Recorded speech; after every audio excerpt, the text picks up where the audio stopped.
Have you ever felt? Are you listening? Damn. What's up, everyone? Welcome back to another episode of Race to 100. I am Rich Dorsell. And I'm Neil Batang. And we are on episode 92. The end is in sight, my friend. What we gonna do? Whew, man. Well, as all good things must come to a close, so too is the election cycle of 2016, as we prepare to elect our next president of the United States. So, do you know who's running in this election cycle? Donald Trump. Trump?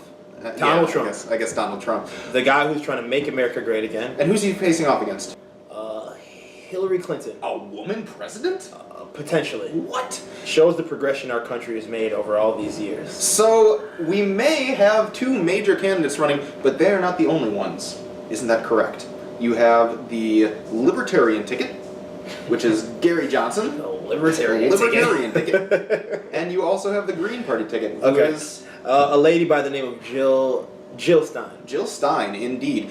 And since the nomination process for the Democratic and Republican primaries are now at an end, yes, each party has selected their one candidate to represent them in the fall election. Now, it turns out that there was contention on both sides, both Republican and Democrats. Today we're going to focus on the Democratic side, where you have the Bernie or Bust crew, who is still a strong and vocal minority within the Democratic Party, looking to upend the political system. And what we wanted to talk a little bit about, we were looking at some articles that came out in the past day or so. Hold that thought. For those of you who don't understand Rick's political jargon, basically what he's trying to say is there's a little bit of beef between the Democratic Party. Those who support Bernie strongly, very strongly, Bernie supporters are reluctant to support or endorse Hillary Clinton. And that's kind of the riff we're talking about right now. So basically what's happening is you have a lot of Bernie's supporters saying that they cannot vote for Hillary Clinton because of a bunch of reasons. Whether she's corrupt, whether she doesn't represent true democratic principles. Whether she's wishy-washy on her policies liar. and beliefs. She said this in the 70s, she said that in the 80s, she said this in the 90s. It's like, which Hillary are we getting if we vote for her? And some supporters are so sickened by her participation in what they believe is a corrupt political system that they're coming out and supporting these third-party candidates like Gary Johnson or Jill Stein. And Jill Stein is important because one of my favorite professors from grad school, Cornel West, has come out publicly and said that he will not support, Dr. Cornel West will not support Hillary Clinton. In fact, he's going to the Green Party to support Jill Stein. And this Inquisitr article that came out was talking a little bit about how that could be a serious problem for a lot of African Americans because of the political system that we live in. Basically, because we don't vote, I guess. We represent 14% of the U.S. population.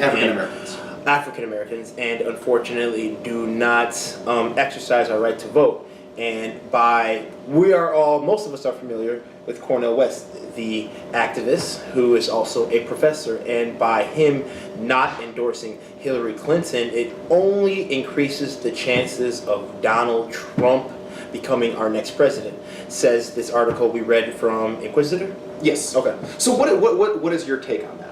I mean, do you think that is a valid concern that by voting for a third-party candidate as opposed to Hillary Clinton, you are giving Donald Trump a better shot at winning the presidency and ultimately doing a disservice and harm to the black community at large? Man, listen.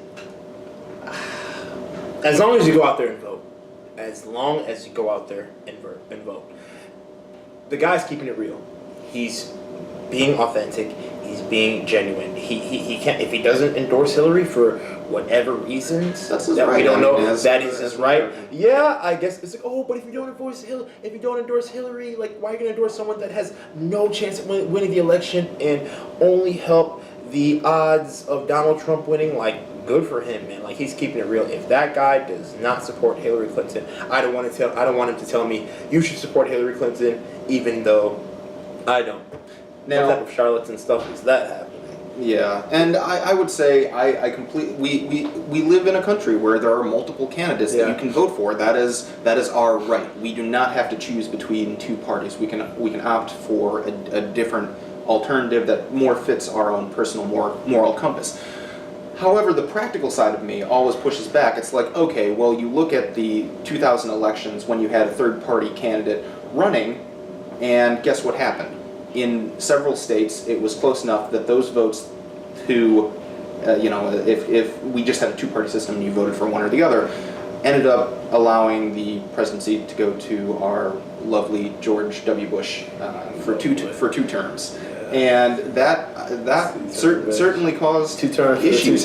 So you have to. For me, it's like you look at the historical context. You say, what's happened in the past when something like this has happened? Has it been good or bad for the ideals that you believe in?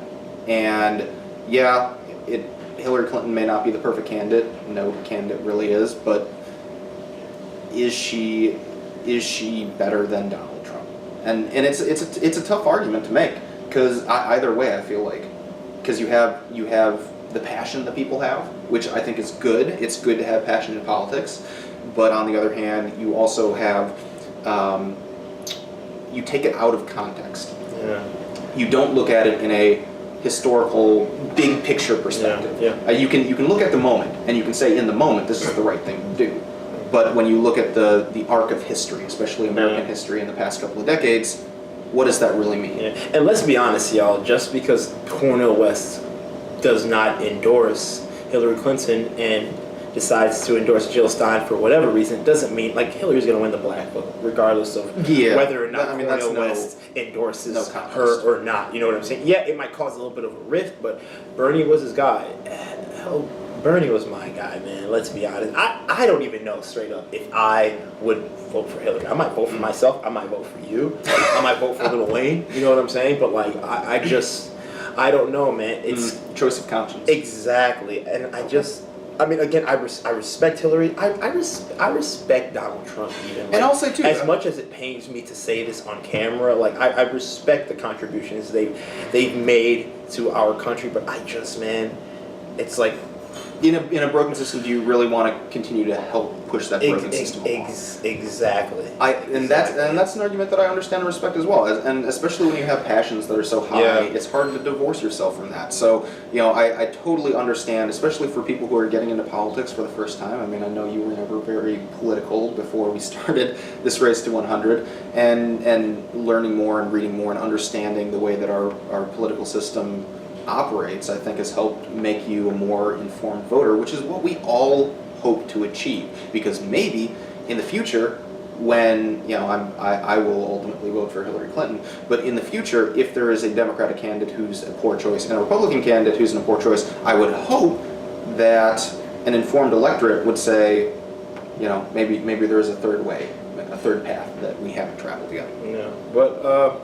Yeah, we'll see what happens. We will see what happens. What do you guys think? I'm interested to you guys see what our viewers have to say about this. All the brothers and sisters watching, all the minorities, the young ones especially. I know you feel like your vote doesn't mean anything, but make sure you guys go out there and exercise your right to vote, because so much was sacrificed for you guys to be able to do so. Take full advantage of it, because.